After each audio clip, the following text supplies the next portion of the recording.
Greetings, seekers of the hidden past. Welcome to Echoes of Earth, where we unravel the secrets buried beneath time itself. I'm your host, Nya Elyria, and today we embark on a journey unlike any other, a voyage back 300,000 years to explore the enigmatic Proto-Lyrian civilization. A people believed to be the common ancestors of modern humans, Pleiadians and Lyrians, a society so advanced, yet so harmonious with Earth, that their very existence challenges everything we thought we knew about ancient history. Picture this with me, the Mediterranean basin, long before bustling cities or paved roads, turquoise waves lapping against lush, unspoiled shores. Here, the Proto-Lyrians thrived, crafting biodegradable temples from living wood and singing primal tones. Ma Pa But owns that evolved into intricate hymns of sacred geometry. They danced beneath star-aligned stone circles. Their rituals synced to cosmic rhythms and harnessed sentient quantum crystals capable of calculations rivaling modern supercomputers, all millennia before the mythic rise of Atlantis or Mu. Today, we'll wander through their world. We'll explore how the Proto-Lyrians constructed villages that literally grew with the land, using living wood, vines, and geothermal springs, all aligned with Earth's mysterious ley lines. Those invisible channels of energy revered in ancient cultures that some scholars now suggest might correlate with magnetic anomalies. Could these proto-architects have tapped into those forces to power their society? We'll step into their cosmic rituals, ceremonies that were far more than tradition. Imagine solstice celebrations where chants resonated at precise frequencies, amplifying collective consciousness. Practices that eerily mirror modern concepts of cymatics, where sound shapes matter, or even quantum entanglement, where particles communicate across vast distances. Were their rituals a forgotten science of energy exchange? And then there are the crystals, humming, sentient stones that scholars theorize were proto-quantum computers. Think of lattice vibrations processing data, or synthetic quartz storing information in atomic defects, a technology so advanced yet so transient that it vanished without a trace. Or did it? What if those very crystals still lie hidden among us, disguised as ordinary stones, waiting to be awakened? But let's not forget the human story. Fossil records tell us Homo sapiens and Neanderthals overlapped in the Mediterranean around this time. Did Proto-Lyrians walk among them? Geneticists point to stretches of so-called junk DNA in modern humans, sequences with no known function, that some speculate could be remnants of Lyrian hybridization. Biomagnetic interfaces encoded in our very cells, whispering of a shared lineage. And then they left. When the Proto-Lyrians departed Earth, whether fleeing climate shifts or answering a celestial calling, they engineered their legacy to dissolve. Homes biodegraded into soil, tools returned to clay and their quantum crystals. Perhaps they're still here, hidden in plain sight. A civilization that mastered sustainability so completely, they left no waste, only echoes. So here's the question that haunts me. Could their fusion of ecology and technology hold answers to our modern crises? Climate collapse, resource wars, the chasm between progress and harmony. And what if their descendants, Lyrians and Pleiadeans, still watch from the stars, guardians of forgotten wisdom? Stay with us as we bridge 300 millennia of myth and memory. Let's wander the shores of their ancient Mediterranean, decode the songs etched into sacred geometry, and ask, is our future written in the echoes of their past? This is Echoes of Earth. Let the journey begin. Close your eyes now. Breathe in the salt-tinged air of a primordial Mediterranean, a world teeming with megafauna, forests untouched by axes, and a climate warmer than our own. Here, a branch of Homo heidelbergensis evolved not just sharper tools, but a sharper connection to Earth's pulse. These Proto-Lyrians chose their homes wisely. coastal valleys where freshwater rivers mingled with oceanic tides. They built not with stone, but with genetically tailored trees, living architecture that bent and grew with familial needs.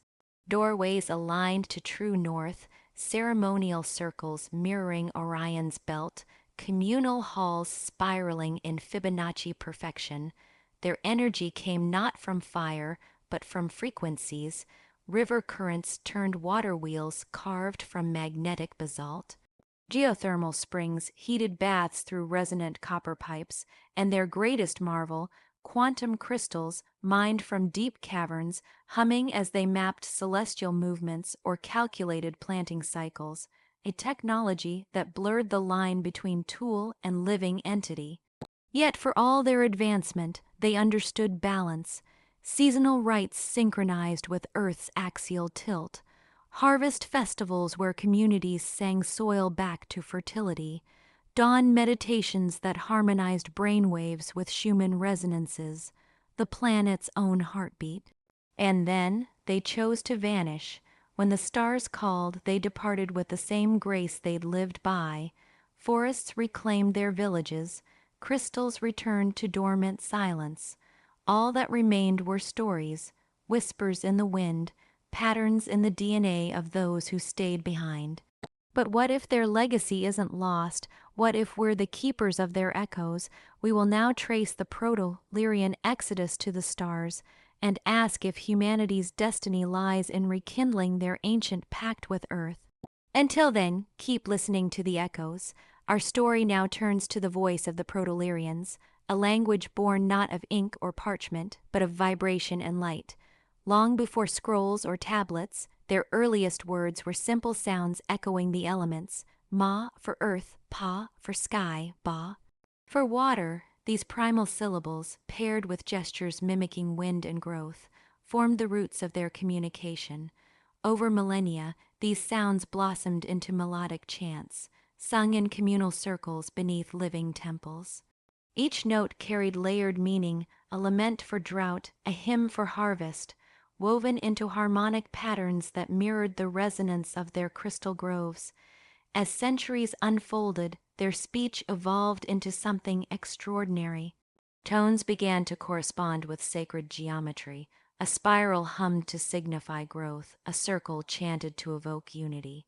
Spoken words became inseparable from hand, bronze symbols and rhythmic dances, a fusion of sound, shape, and intention. By 200,000 years ago, this synthesis matured into what scholars now call light language, a fluid medium blending tonal frequencies, geometric resonance, and telepathic nuance. With it, they could transmit not just ideas, but emotional textures, even vibrational blueprints for their crystalline technologies.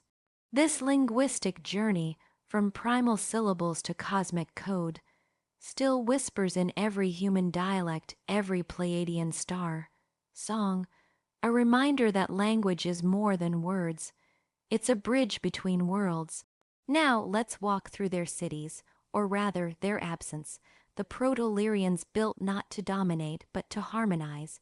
Imagine villages where homes were grown, not constructed.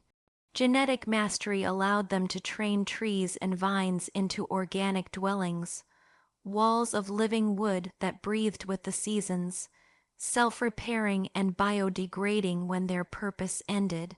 At the heart of each community lay crystal gardens, shimmering beds of quartz and selenite that harvested ambient energy, sunlight by day, starlight by night, even the subtle pull of Earth's magnetic field. These gardens powered everything: light, warmth, communal rituals. Without flame or forge, every structure was a celestial compass.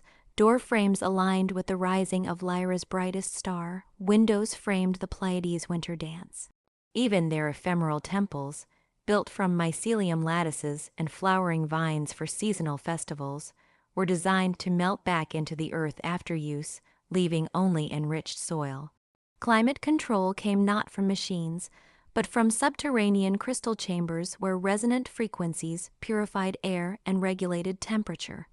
Modern architects might recognize echoes here: termite, inspired cooling, algae-powered facades, but the Proto-Lyrians perfected this symbiosis millennia ago. Today, their cities leave no ruins, no rusted relics. Only faint energy imprints in the land, like ghostly fingerprints on the pulse of the planet. For the Proto-Lyrians, spirituality was not a separate practice. It was the rhythm of existence. Dawn began with harmonic circles, communities gathering as sunlight kissed their living wood homes, chanting tonal mantras that vibrated in sync with the rising sun. These weren't mere songs. They charged the village's crystalline energy grid, aligning minds and tools for the day's work. Moonlit nights transformed into energy, weaving ceremonies. Around bioluminescent pools, synchronized breath and movement spun invisible threads of connection, strengthening communal bonds and telepathic clarity. Solstices and equinoxes brought grand celestial festivals atop hilltop temples aligned to distant star clusters. Offerings of living flower, crystals, organisms fused with botanicals were sung into resonance, their fractal hymns echoing across valleys. Even endings became sacred acts. When a structure retired, the community gathered to sing it back into the earth, vines unraveling into compost, crystals dissolving into silica, rich soil. Guided meditations aided by drumming and crystal frequencies opened portals of inner vision, glimpses of ancestral realms, blueprints for healing. These rituals mirror humanity's timeless yearning to transcend, the whirling of Sufi mystics, the drum circles of shamans. A universal thread woven into our DNA. Finally, we arrive at their greatest marvel, quantum crystals, not mined but cultivated in resonant caverns. These living lattices of quartz and bismuth silicate grew into sentient processors. Unlike our silicon chips, they required no electricity, only focused intention or harmonic tones. A trained mind could pose a complex equation, and the crystal would reconfigure its atomic lattice in real time, solutions glowing within its core. Factorization of massive numbers, achieved in a single vibrational pulse, eons before Shor's algorithm. Villages communicated via entangled crystal pairs. Tweak one, and its twin miles away mirrored the change instantly. A prototype of the non-local networks Pleiadians later used across star systems. But these crystals were more than calculators. They served as healing interfaces, tuning fields with light language commands, a fractured bone realigned to a specific frequency, a troubled mind soothed by harmonic resonance. When the Proto-Lyrians departed, most crystals left with them. The few that stayed slowly faded, their lattices undone by Earth's shifting geochemistry. Today, physicists debate tantalizing anomalies in quantum fields, fluctuations that hum in rhythms eerily reminiscent of ancient light language. Coincidence, or echoes of the first true quantum code, still vibrating in the bones of our world. Let's now wander the sun-drenched shores of the ancient Mediterranean, where the Proto-Lyrians once lived alongside our earliest human ancestors. 300,000 years ago, their villages dotted sheltered bays and crystal, rich valleys, places we now call Spain, Italy, Greece, and North Africa. Picture a world where Proto-Lyrians, early Homo sapiens, and even Neanderthals shared these fertile lands. They fished the same turquoise waters, gathered nuts in the same hazel groves, and perhaps exchanged stories around flickering fires. In regions like southern Italy and the Aegean, Neanderthals still roamed. Geneticists speculate that rare interbreeding may have left echoes in our DNAs, strands linked to heightened empathy or fleeting telepathic sensitivity, but finding physical proof nearly impossible. Proto-Lyrian remains, if discovered, would be mislabeled as Homo heidelbergensis or early sapiens, just another transitional fossil in a museum drawer, yet folklore whispers of star people who taught healing and sacred geometry, myths echoing across Mediterranean cultures. Could submerged stone alignments off Sicily or faint wood, grain impressions in Levantine caves be the last traces of their presence, now drowned by rising seas? Why then have we found so little? The answer lies in time and intention. 300 millennia have passed, enough to erode mountains and swallow continents, their biodegradable homes and tools dissolved into soil, while tectonic shifts buried crystal foundations. Coastal settlements now rest beneath Mediterranean waves, their secrets locked in silt and salt. Unlike Atlantis or Mu, the Proto-Lyrians predate even myth. What remains are anomalies, genetic quirks in human DNA, energy fluctuations in ancient caves, and a haunting question: did they shape our path toward language and community, only to vanish like mist at dawn? Now, let's trace their legacy across the stars. Though humans, Lyrians, and Pleiadians diverged wildly, threads of Proto-Lyrian wisdom bind us. Physically, we adapted to our worlds, humans with sun, kissed skin for Earth's climates, Pleiadians with luminous eyes for dim starlight, Lyrians with iridescent skin and minds wired for cosmic connection. Technologically, we branched too, humans crafting silicon chips, Pleiadians merging mind with crystal quantum cores, Lyrians engineering entire ecosystems. Yet all share roots in Proto-Lyrian innovations: sound, based energy, resonant architecture, conscious technology. Spiritually, echoes remain. Our yoga and shamanic drumming mirror their dawn harmonic circles. Pleiadian light language ceremonies evolved from their fractal hymns. Even Lyrian planetary healing rituals descend from moonlit energy weavings. Language, too, carries their imprint. Human alphabets, Pleiadian glyphs, and Lyrian telepathic tones all sprang from those primal mop, aba syllables. We are variations on a theme, each culture a unique verse in a cosmic song begun millennia ago. As we close our journey through the Proto-Lyrian saga, let's widen the lens to consider a question that bridges myth and science. Could Earth have hosted multiple advanced civilizations across deep time, rising and falling like cosmic seasons? Asterisk, the idea of cyclical worlds pulses through humanity's oldest stories. The Aztecs spoke of 5 suns, each destroyed by cataclysm, floods, fire, storms. Hindu texts describe the endless dance of creation and dissolution in the yugas. Even Plato's Atlantis, swallowed by the sea in a day, mirrors the Proto-Lyrians' vanishing act, a civilization designed to dissolve, leaving only whispers in our DNA and the shadow of their wisdom in folklore. Now, imagine this: modern science is starting to ask similar questions. Take the Silurian hypothesis, a thought experiment by astrophysicists Adam Frank and Gavin Schmidt. They wondered, could an industrial civilization have thrived millions of years before humans? The answer is haunting. Earth's geologic record erases almost everything given enough time. For a society like the Proto-Lyrians, built on biodegradable tech and living crystals, even their greatest achievements would vanish like sandcastles in a tidal wave of millennia. Yet anomalies linger. The Younger Dryas impact hypothesis debates whether a comet strike 800 years ago reset human progress.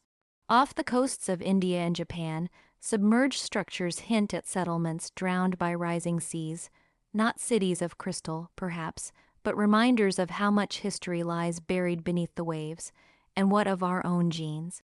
Recent studies of ancient migrations, like the Cetina culture in the Balkans, reveal networks of clans spreading and merging with local populations, a faint echo of how Proto-Lyrians might have interacted with early Homo sapiens. Geneticists still puzzle over stretches of junk DNA in humans, sequences with no clear purpose. Could these hold fragments of a forgotten lineage, or biomagnetic interfaces inherited from star-faring ancestors? But here's the twist: these cyclical myths aren't just about the past. The Hopi Fifth World Prophecy urges us to transition to a new era through ecological balance.